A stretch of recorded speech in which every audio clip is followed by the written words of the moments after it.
Well, good morning, everybody. Welcome. We're delighted to have you here. I'm going to start with a little safety announcement, and I learned this lesson from Rex Tillerson when he was the CEO at ExxonMobil. Every public meeting begins with a little bit of an announcement on how we're going to take care of you if anything comes up. I'm responsible for that. So follow my instructions. The exits are right behind us. The stairs closest that will take us down is behind this door, but all of them lead to it. Go down to the first level. We're going to take two left-hand turns, meet across the street at National Geographic. There'll be ice cream for you when you get there, okay? So everything is just going to be fine, no worries. And let me just first say, I want to say welcome to Richard Spencer, Secretary of the Navy. We're delighted that you could join us today, and thank you for your service, Richard. It was about a year ago, I was having breakfast with then Rex Tillerson. He's no longer Rex Tillerson for me, he's Secretary Tillerson. And he had announced that he was going to be retiring, and we were talking about how we would continue relations with him and all that. And I said, well, Rex, what are you going to do when you retire? He said, well, I'm going to go to the ranch and I'm going to rustle up the cattle, you know. And, yeah, we were just talking about that. I think he misses the opportunity. It's a lot hard to rustle up wranglers here in Washington than it is out in West Texas. But we're so grateful that he didn't have any plans to come into this office and to become Secretary of State, and I'm so grateful that he did. I've had 11 years of opportunity to work with Secretary Tillerson and know the scale and interest he has on international matters. He is so perfectly suited to help us at this time in our nation's history. We're going to get maximum efficiency. I can't let people stand up and give little long speeches when they ask questions. So there's going to be little cards, fill out little cards, pass them in. Rick Rossow is going to get them up to me. And so we're going to make it a much more efficient way that way. But would you, with your applause, please welcome the Secretary of State, Rex Tillerson.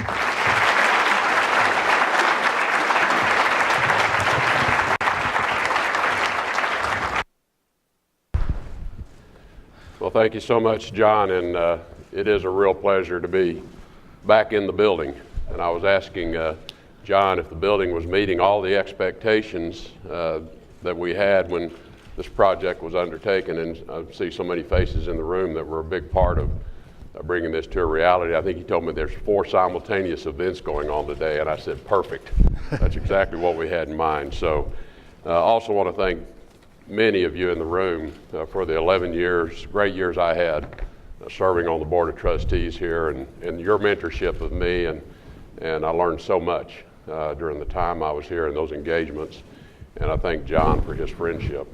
He's a dear friend throughout that time, and it really has been important to my ability to do what I've been asked to do to serve the country. So again, it is a real pleasure to be here, and thankful for the opportunity to be back in this building. So first, let me wish everyone Happy Diwali to all our friends in the United States and India, around the world who are celebrating the Festival of Lights. Generally, the fireworks accompany that. I don't need any fireworks. I'm getting too many fireworks around me already. So we'll forego the fireworks. My relationship with India dates back to about 1998, so almost 20 years now, when I began working on issues related to India's energy security. And I've had many trips to the country, obviously, over those many years. And it was a real privilege to do business with the Indian counterparts then, and it's been a great honor this year to work with Indian leaders as Secretary of State. And I do look forward to returning to Delhi next week for the first time in my official capacity. This visit could not come at a more promising time for U.S.-Indian relations and the U.S.-India partnership. As many of you know, this year marks the 70th anniversary of relations between our two countries. When President Truman welcomed then Prime Minister Nehru on his visit to Washington, he said, and I quote, "Destiny willed that our country should have been discovered in the search for a new route to yours. I hope your visit too will be in a sense of discovery of the United States of America." The Pacific and the Indian Oceans have linked our nations for centuries. Francis Scott Key wrote what would become our national anthem while sitting aboard the HMS Minden, a ship that was built in India. As we look to the next 100 years, it is vital that the Indo-Pacific, a region so central to our shared history, continue to be free and open. And that's really the theme of my remarks to you this morning. President Trump and Prime Minister Modi are committed, more than any other leaders before them, to building an ambitious partnership that benefits not only our two great democracies, but other sovereign nations working toward greater peace and stability. Prime Minister Modi's visit in June highlighted the many areas of cooperation that are already underway in this new area of our strategic relationship. Our defense ties are growing. We are coordinating our counterterrorism efforts more than ever before. And earlier this month, a shipment of American crude oil arrived in India, a tangible illustration of our expanding energy cooperation. The Trump administration is determined to dramatically deepen ways for the United States and India to further this partnership. For us today, it's plain to see why this matters. India represents the world's largest democracy. The driving force of our close relationship rests in the ties between our peoples, our citizens, business leaders, and our scientists. Nearly 1.2 million American visitors traveled to India last year. More than 166,000 Indian students are studying in the United States. And nearly 4 million Indian Americans call the United States home, contributing to their communities as doctors, engineers, and innovators, and proudly serving their country in uniform. As our economies grow closer, we find more opportunities for prosperity for our people. More than 600 American companies operate in India. U.S. foreign direct investment has jumped by 500% in the past 2 years alone. And last year, our bilateral trade hit a record of roughly $115 billion, a number we plan to increase. Together, we've built a sturdy foundation of economic cooperation as we look for more avenues of expansion. The announcement of the first Global Entrepreneurship Summit ever to be hosted in South Asia to take place in Hyderabad next month is a clear example of how President Trump and Prime Minister Modi are promoting innovation, expanding job opportunities, and finding new ways to strengthen both of our economies. When our militaries conduct joint exercises, we send a powerful message as to our commitment to protecting the global commons and defending our people. This year's Malabar exercise was our most complex to date. The largest vessels from American, Indian, and Japanese navies demonstrated their power together in the Indian Ocean for the first time, setting a clear example of the combined strength of the three Indo-Pacific democracies. We hope to add others in coming years. In keeping with India's status as a major defense partner, a status overwhelmingly endorsed by the U.S. Congress, and our mutual interest in expanding maritime cooperation, the Trump administration has offered a menu of defense options for India's consideration, including the Guardian UAV. We value the role India can play in global security and stability and are prepared to ensure they have even greater capabilities. And over the past decade, our counterterrorism cooperation has expanded significantly. Thousands of Indian security personnel have trained with American counterparts to enhance their capacity. The United States and India are cross-screening known and suspected terrorists, and later this year we will convene a new dialogue on terrorist designations. In July, I signed the designation of Hizbul Mujahideen as a foreign terrorist organization because the United States and India stand shoulder to shoulder against terrorism. States that use terror as an instrument of policy will only see their international reputation and standing diminish. It is the obligation, not the choice, of every civilized nation to combat the scourge of terrorism. The United States and India are leading this effort in that region. But another more profound transformation is taking place, one that will have far-reaching implications for the next 100 years. The United States and India are increasingly global partners with growing strategic convergence. Indians and Americans don't just share an affinity for democracy, we share a vision of the future. The emerging Delhi-Washington Strategic Partnership stands upon a shared commitment upholding the rule of law, freedom of navigation, universal values, and free trade. Our nations are two bookends of stability on either side of the globe, standing for greater security and prosperity for our citizens and people around the world. The challenges and dangers we face are substantial. The scourge of terrorism and the disorder sown by cyber attacks threaten peace everywhere. North Korea's nuclear weapons test and ballistic missiles pose a clear and imminent threat to the security of the United States, our Asian allies, and all other nations. And the very international order that has benefited India's rise and that of many others is increasingly under strain. China, while rising alongside India, has done so less responsibly, at times undermining the international rules-based order, even as countries like India operate within a framework that protects other nations' sovereignty. China's provocative actions in the South China Sea directly challenge the international law and norms that the United States and India both stand for. The United States seeks constructive relations with China, but we will not shrink from China's challenges to the rules-based order, and where China subverts the sovereignty of neighboring countries and disadvantages the U.S. and our friends. In this period of uncertainty and somewhat angst, India needs a reliable partner on the world stage. I want to make clear, with our shared values and vision for global stability, peace, and prosperity, the United States is that partner. And with India's youth, its optimism, its powerful democratic example, and its increasing stature on the world stage, it makes perfect sense that the United States, at this time, should seek to build on the strong foundation of our years of cooperation with India. It is indeed time to double down on a democratic partner that is still rising, and rising responsibly for the next 100 years.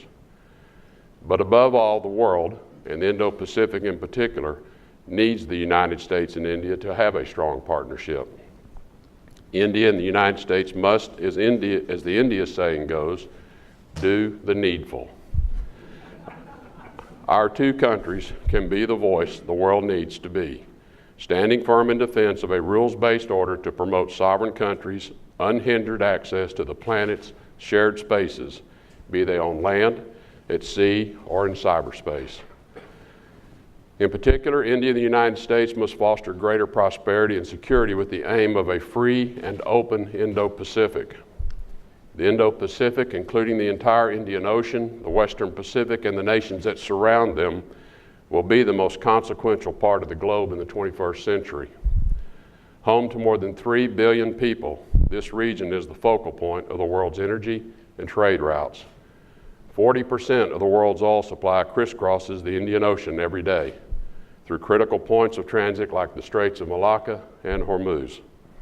And with emerging economies in Africa and the fastest growing economy and middle class in India, whole economies are changing to account for this global shift in market share. Asia's share of global GDP is expected to surpass 50% by the middle of this century. We need to collaborate with India to ensure that the Indo-Pacific is increasingly a place of peace, stability, and growing prosperity, so that it does not become a region of disorder, conflict, and predatory economics. The world's center of gravity is shifting to the heart of the Indo-Pacific. The U.S. and India, with our shared goals of peace, security, freedom of navigation, and a free and open architecture, must serve as the eastern and western beacons of the Indo-Pacific, as the port and starboard lights between which the region can reach its greatest and best potential. First, we must grow with an eye to greater prosperity for our peoples and those throughout the Indian and Pacific Oceans. By the year 2050, India may boast the second largest economy in the world. India's population, with a median age of 25, is expected to surpass that of China's within the next decade. Getting our economic partnership right is critical. Economic growth flows from innovative ideas. Fortunately, there are no two countries that encourage innovation better than the United States and India. The exchange of technologies and ideas between Bangalore and Silicon Valley is changing the world. Prosperity in the 21st century and beyond will depend on nimble problem solving that harnesses the power of markets and emerging innovations in the Indo-Pacific. This is where the United States and India have a tremendous competitive advantage. Our open societies generate high-quality ideas at the speed of free thought. Helping regional partners establish similar systems will deliver solutions to 21st century problems. For that to happen, greater regional connectivity is essential. From silk routes to Grand Trunk roads, South Asia was for millennia a region bound together by the exchange of goods, people, and ideas. But today, it is one of the least economically integrated regions in the world. Interregional trade has languished, sitting at around 4 or 5% of total trade. Compare that with ASEAN, where interregional trade stands at 25% of total trade. The World Bank estimates that with barriers removed and streamlined custom procedures, interregional trade in South Asia would nearly quadruple, from the current $28 billion to over $100 billion. One of the goals of greater connectivity is providing nations in the Indo-Pacific the right options when it comes to sustainable development. The Millennium Challenge Corporation is one model of how we can achieve it. The program is committed to data, accountability, and evidence-based decision-making to foster the right circumstances for private investment. Last month, the United States and Nepal signed a $500 million compact agreement, the first with a South Asian nation, to invest in infrastructure to meet growing electricity and transportation needs in Nepal, and to promote more trade linkages with partners in the region, like India. The United States and India must look for more opportunities to grow this connectivity and our own economic links, even as we look for more ways to facilitate greater development and growth for others in the region. But for prosperity to take hold in the Indo-Pacific, security and stability are required. We must evolve as partners in this realm too. For India, this evolution will entail fully embracing its potential as a leading player in the international security arena. First and foremost, this means building security capacity. My good friend and colleague, Secretary Mattis, was in Delhi just last month to discuss this. We both eagerly look forward to the inaugural 2+2 dialogue championed by President Trump and Prime Minister Modi soon. The fact that the Indian Navy was the first overseas user of the P-8 maritime surveillance aircraft, which it effectively fields with the U.S. Navy counterparts, speaks volumes of our shared maritime interest and our need to enhance interoperability. The proposals the United States has put forward, including for Guardian UAVs, aircraft carrier technologies, the Future Vertical Lift Program, and F-18 and F-16 fighter aircraft, are all potential game changers for our commercial and defense cooperation.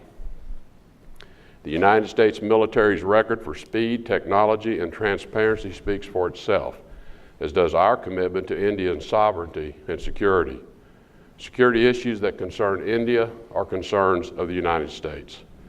Secretary Mattis has said the world's two greatest democracies should have the two greatest militaries.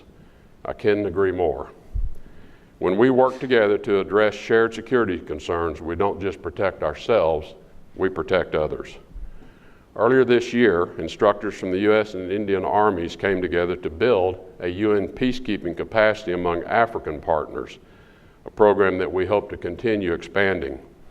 This is a great example of the U.S. and India building security capacity and promoting peace in third countries, and serving together as anchors of peace in a very tumultuous world. And as we implement President Trump's new South Asia strategy, we will turn to our partners to ensure greater stability in Afghanistan and throughout the region. India is a partner for peace in Afghanistan, and we welcome their assistance efforts. Pakistan, too, is an important U.S. partner in South Asia. Our relationships in the region stand on their own merits. We expect Pakistan to take decisive action against terrorist groups based within their own borders that threaten their own people and the broader region. In doing so, Pakistan furthers stability and peace for itself and its neighbors and improves its own international standing. Even as the United States and India grow our economic and defense cooperation, we must have an eye to including other nations which share our goals. India and the United States should be in the business of equipping other countries to defend their sovereignty, build greater connectivity, and have a louder voice in a regional architecture that promotes their interest and develops their economies. This is a natural complement to India's Act East policy. We ought to welcome those who want to strengthen the rule of law and further prosperity and security in the region. In particular, our starting point should continue to be greater engagement and cooperation with Indo-Pacific democracies. We are already capturing the benefits of our important trilateral engagement between the U.S., India, and Japan. As we look ahead, there's room to invite others, including Australia, to build on the shared objectives and initiatives. India can also serve as a clear example of a diverse, dynamic, and pluralistic country to others, a flourishing democracy in the age of global terrorism. The subcontinent is the birthplace of 4 of the world's major religions, and India's diverse population includes more than 170 million Muslims, the 3rd largest Muslim population in the world. Yet we do not encounter a significant number of Indian Muslims among foreign fighters in the ranks of ISIS or other terrorist groups, which speaks to the strength of Indian society.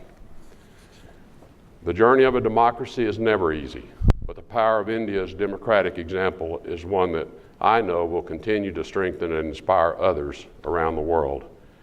In other areas, we are long overdue for greater cooperation. The more we expand cooperation on issues like maritime domain awareness, cybersecurity, and humanitarian assistance and disaster relief, the more the nations in the Indo-Pacific will benefit. We also must recognize that many Indo-Pacific nations have limited alternatives when it comes to infrastructure investment programs and financing schemes, which often fail to promote jobs or prosperity for the people they claim to help. It's time to expand transparent, high-standard regional lending mechanisms, tools that will actually help nations instead of saddle them with mounting debt. India and the United States must lead the way in growing these multilateral efforts. We must do a better job leveraging our collective expertise to meet common challenges while seeking even more avenues of cooperation to tackle those that are to come. There is a need, and we must meet the demand. The increasing convergence of U.S. and Indian interest and values offers the Indo-Pacific the best opportunity to defend the rules-based global system that has benefited so much of humanity over the past several decades. But it also comes with a responsibility for both of our countries to do the needful in support of our united vision of a free, open, and thriving Indo-Pacific. The United States welcomes the growing power and influence of the Indian people in this region and throughout the world. We are eager to grow our relationship, even as India grows as a world leader in power. The strength of the Indo-Pacific has always been the interaction among many peoples, governments, economies, and cultures. The United States is committed to working with any nation in South Asia or the broader region that shares our vision of an Indo-Pacific where sovereignty is upheld and a rules-based system is respected. It is time we act on our vision of a free and open Indo-Pacific, supported and protected by 2 strong pillars of democracy, the United States and India. Thank you for your kind attention.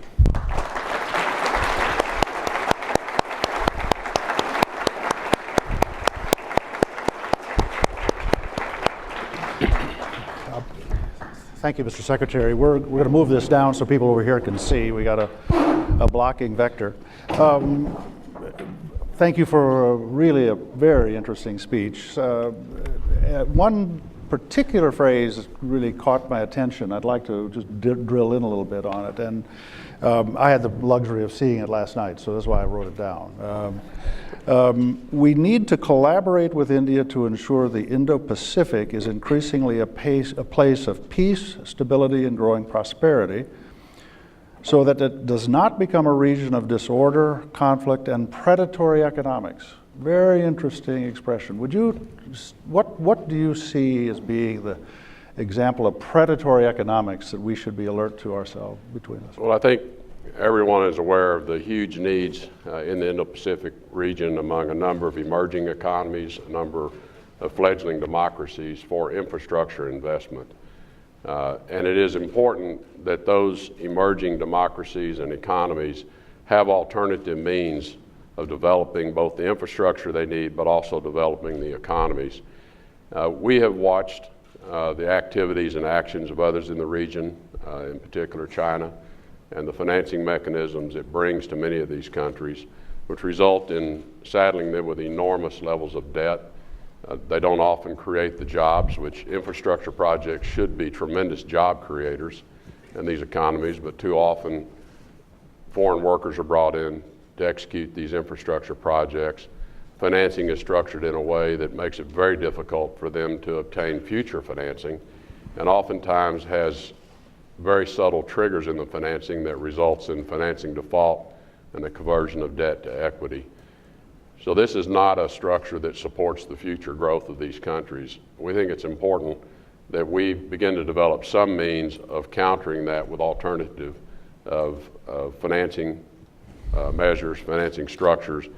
And during the East Asia Summit, Ministerial Summit in August, we began a quiet conversation with others about what they were experiencing, what they need, and we're starting a quiet conversation in a multilateral way with how can we create alternative financing mechanisms.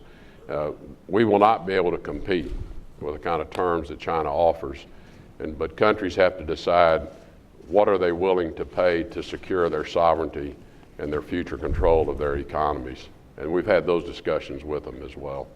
Secretary, just that really helps open up a new understanding that we all have to develop. If I could just ask, this seems to be an asymmetry because you ran a big corporation. For you to raise capital for a major project, you'd have to go to public markets, the discipline of a public market.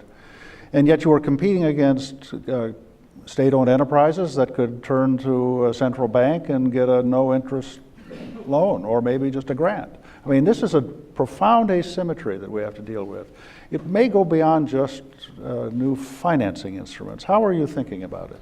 Well, I think in many respects it is the case that has to be made to these countries that need the infrastructure financing, that they really have to think about the long-term future of how do they want their country and their economies to develop.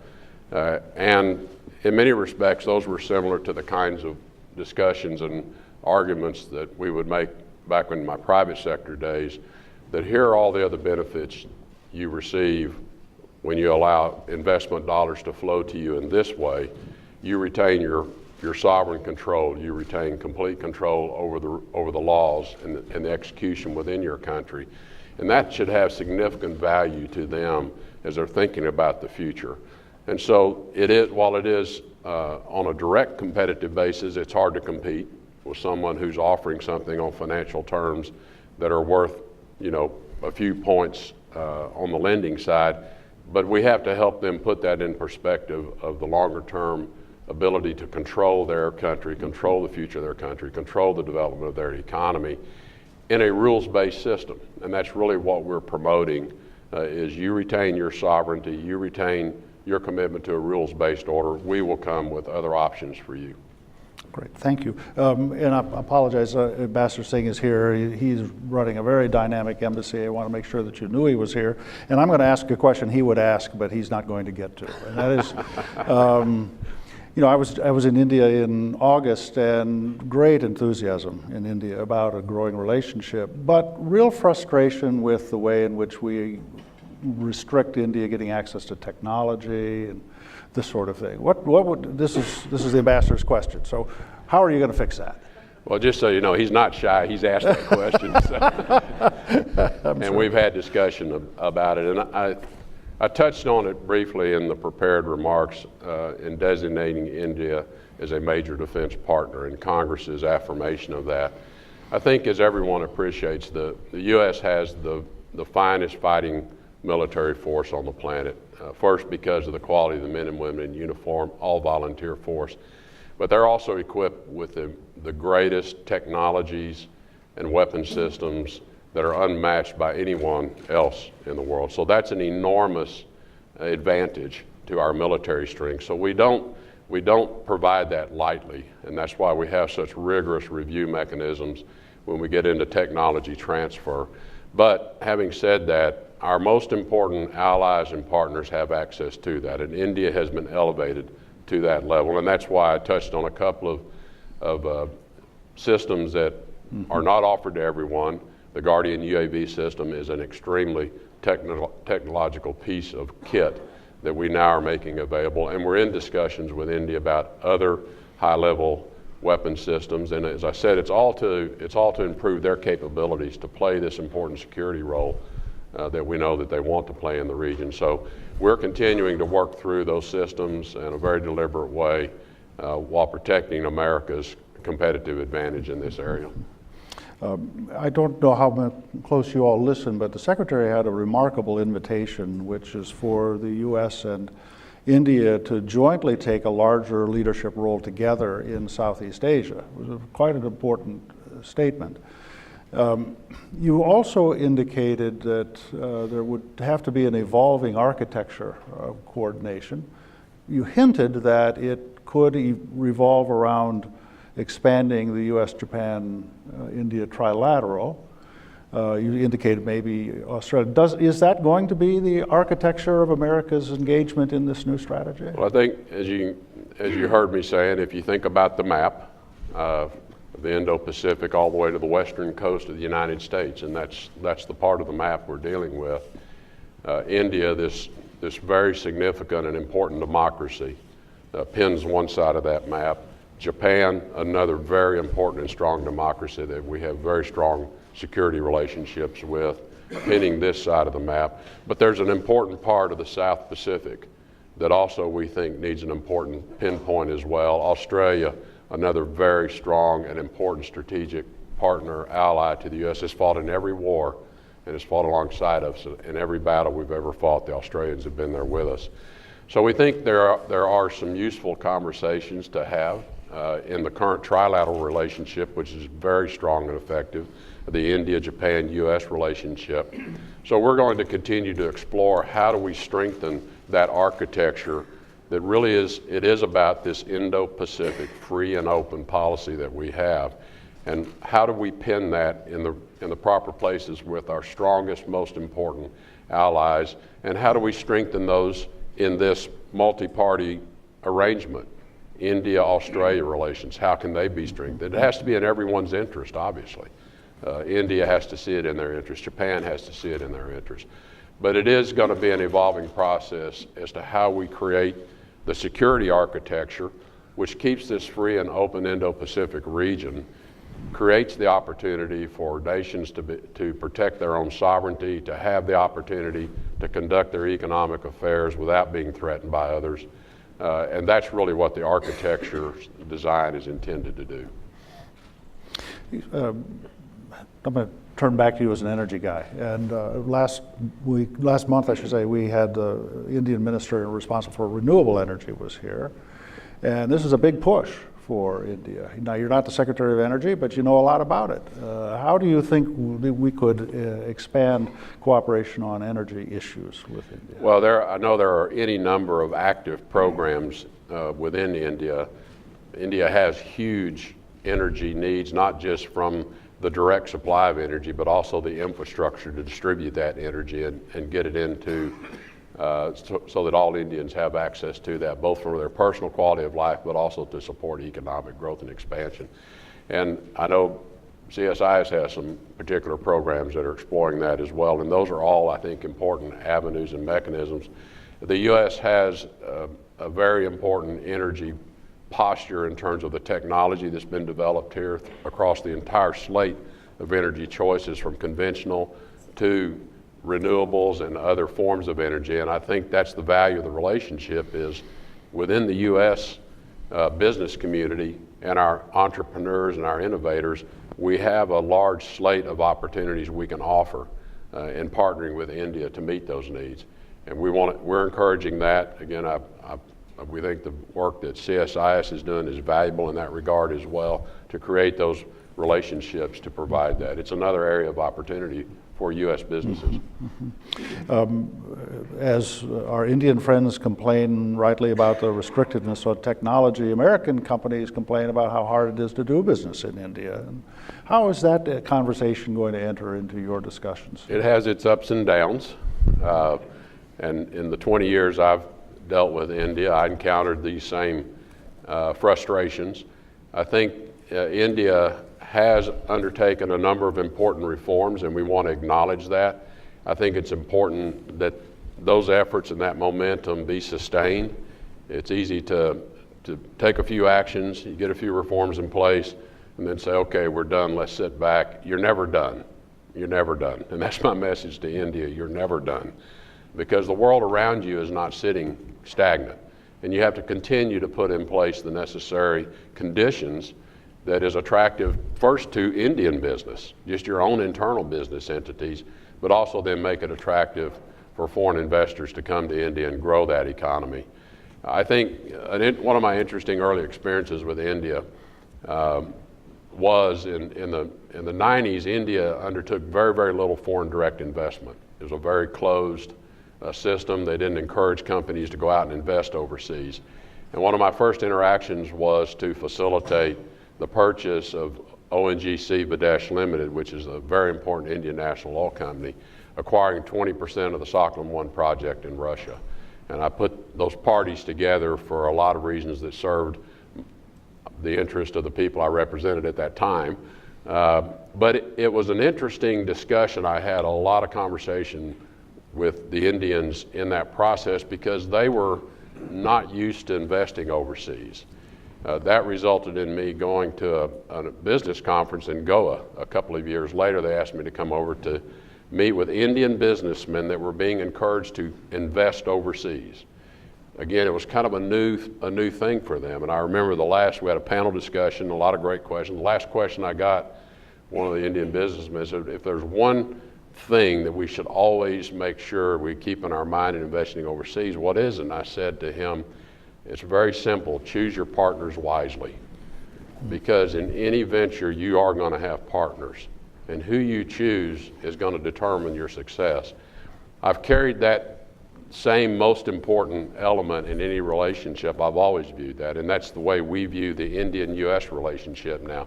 Choose your partner wisely. We think we have wisely chosen a partner in India for this strategic relationship. But I think that process I have watched over the 20 years of India investing abroad helps India understand the conditions necessary to be successful back home. Because when you have to encounter it as a foreign direct investor, suddenly you understand what's important to success. You take that back home, and that helps you with your reforms back home. We encourage India to continue the pathway towards reforms. There's much more needs to be done to really enhance the full economic value of what India has to offer. I have about 4 or 5 questions that are all kind of clustered around the same issue, and that's about the complex power geometry in this region. India historically had close ties with Russia. China had close ties with Pakistan.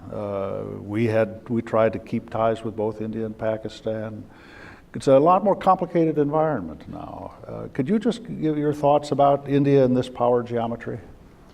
Well, my view, and I think it is the collective view within the U.S. government as well, is as China has risen over the last 20 plus years now to take its rightful place as an economic power in the world, moving hundreds of millions of their people out of poverty into middle class status, India too has been rising. And I commented on this again in the remarks, and as we watch how these two very large nations are taking their rightful place in the global economy, they've gone about it in different ways. And I touched on that. And I think that's why the U.S. now sees this as an important point in thinking about the next century of our relationships. We're going to have important relationships with China. We'll never have the same relationship with China, a non-democratic society, that we can have with a major democracy. And so I think what has evolved, and I would have to let the Indian government speak for themselves, but I think as India has gone through this process of rise, it too has taken account of the circumstances around it and its own history of relationships, and how have those relationships served their advancement and how have they not served their advancement. And I think as the world's largest, one of the world's largest democracies, the world's largest democracy, it has said, I want to be a partner with another democracy. I don't want to partner with these other countries that do not operate with the same values. I think at the end of it, this relationship is built on shared values. That's what has brought us together. Two very large, important democracies want to share the same future, and we have a shared vision for the future. And I think that's what's changed over the last couple of 3 decades. There's been a real accounting, as I have observed it, a real accounting has been taken by the Indian government of its past experiences, and it's decided this is where we want to go. Secretary, I know it's not precisely on the reason for your trip, but I think we have several questions I'd have to ask you about Myanmar. You know, there's been an incredible humanitarian crisis with the Rohingya. Could you just share us your perspective on this? Well, we're extraordinarily concerned by what's happening with the Rohingya in Burma. I've been in contact with Aung San Suu Kyi, the leader of the civilian side of the government. As you know, this is a power-sharing government that has emerged in Burma. We really hold the military leadership accountable for what's happening with the Rohingya area. What's most important to us is that the world can't just stand idly by and be witness to the atrocities that are being reported in the area. What we've encouraged the military to do is, first, we understand you have serious rebel, terrorist elements within that part of your country as well that you have to deal with, but you must be disciplined about how you deal with those, and you must be restrained in how you deal with those, and you must allow access in this region again so that we can get a full accounting of the circumstances. I think any of us that read this recent story in the New York Times, it just had to tear your heart out instead of break your heart to read this. So we have been asking for access to the region. We've been able to get a couple of our people from our embassy into the region so we can begin to get our own firsthand account of what is occurring. We're encouraging access for the aid agencies, the Red Cross, the Red Crescent, UN agencies, so we can at least address some of the most pressing humanitarian needs, but more importantly, so we can get a full understanding of what is going on. Someone, if these reports are true, someone is going to be held to account for that. And it's up to the military leadership of Burma to decide what direction do they want to play in the future of Burma. Because we see Burma as an important emerging democracy. But this is a real test. It's a real test of this power-sharing government as to how they're going to deal with this very serious issue. So we are deeply engaged. We're engaged with others, and we're going to be engaged at the UN ultimately with the direction this takes. Again, several questions. We're dealing with Afghanistan, and Afghanistan has complex geography, complex geopolitics, I should say, as well. The Indians have had a strong interest in what happens in Afghanistan, as has Pakistan, part of the backdrop here. Afghanistan, what are you going to be doing there? Well, you heard the President's announced his new policy towards, and it's the South Asia strategy. Afghanistan is what people tend to focus on, but one of the differences in how we approach the challenge there, and it's why it took a little longer for us to fully develop the policy, is we do see it as a regional issue. It's not solely an Afghanistan issue. And you solve Afghanistan by addressing the regional challenges. And Pakistan is an important element of that. India is an important element of how we achieve the ultimate objective, which is a stable Afghanistan which no longer serves as a platform for terrorist organizations. You know, our policy, quite simply, on terrorism is that we will deny terrorists the opportunity, the means, the location, the wherewithal, the financing, the ability to organize and carry out attacks against Americans at home and abroad, anywhere in the world. Well, clearly the threat to that policy finds its locus in many ways in Afghanistan. And so to the extent we can remove that as an opportunity for terrorism in Afghanistan, the greatest beneficiaries are going to be Pakistan and Afghanistan. And India's important role is in providing development assistance to Afghanistan as they move forward to create better economic conditions that provide for the needs of a very diverse ethnic group of people in Afghanistan. So it is about a commitment message to the Taliban and other elements that we're not going anywhere. And so, we'll be here as long as it takes for you to change your mind and decide you want to engage with the Afghan government in a reconciliation process and develop a form of government that does suit the needs of the culture of Afghanistan. And to the Afghan government, they have to be committed to being open to addressing the full needs of the very ethnically diverse culture that exists in the country and its own history as well. And we think that is achievable, and we can have a stable, peaceful Afghanistan. And when that happens, a big threat is removed from Pakistan's future stability as well, which then creates a better condition for India-Pakistan relationships.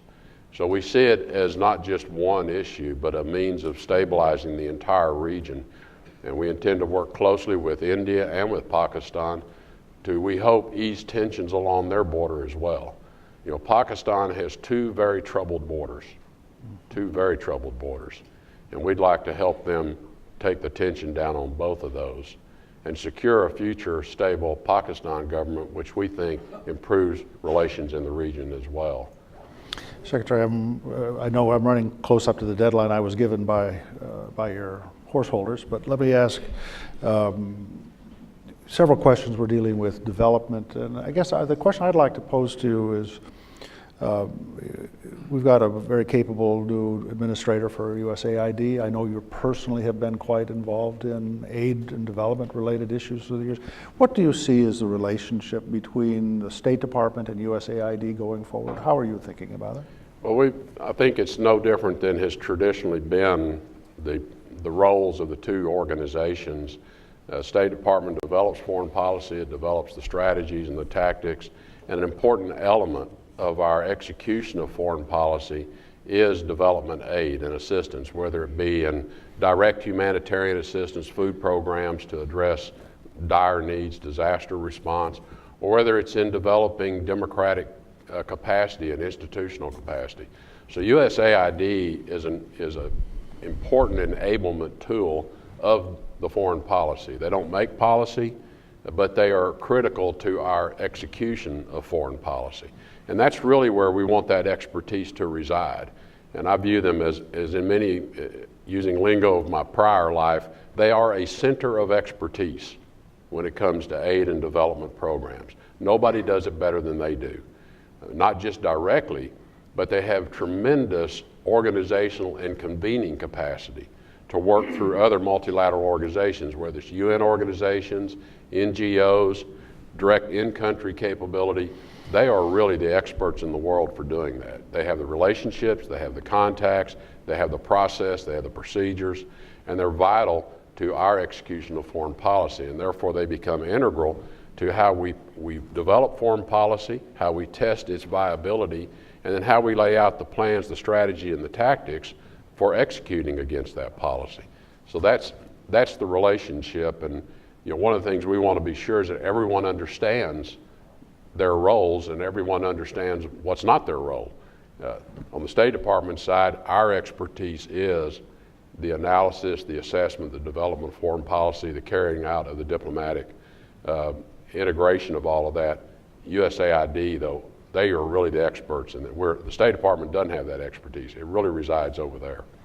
One last, I got a sign that said last question. Let me ask this last question. And in recent years, most secretaries of state have been policy people. They spent their life in policy world. But frankly, through the history of the department, we've had a great number of business people have been in. How do you think about the way that you can work with the private sector in advancing American diplomacy and American values around the world? Well, I think one of the things that's important for us is to make sure that we have great clarity around what our policies are, what our strategies, what our tactics are, so that investors, the business community, can at least make their assessment as they're trying to make decisions about their own business conduct, private enterprise, whether it's investment, foreign direct investment that they want to make, or whether it's partnerships they're creating for investment here in the U.S. It goes back to my earlier comment, choose your partners wisely. One of the things I think is important for us in the State Department to do is to be able to ensure we can provide clarity to the business community and to investors as to what the relationship is with a particular country, how we view the risk, the stability of that country. Those were things that were important to me in making decisions when I was in the private sector. It is a risk management decision. So how can we help everyone understand what the risks are in this country, but also what the vectors are? We think the vectors going in the right direction, or we have concerns that things are going the wrong direction. And then the business leaders can make their own decisions about what they choose to do. I think you all can see why I was so lucky for 11 years to have Secretary Tillerson on my board. He's a wise and thoughtful man. Would you please thank him with your applause? Thank you. Thank you. That's really good.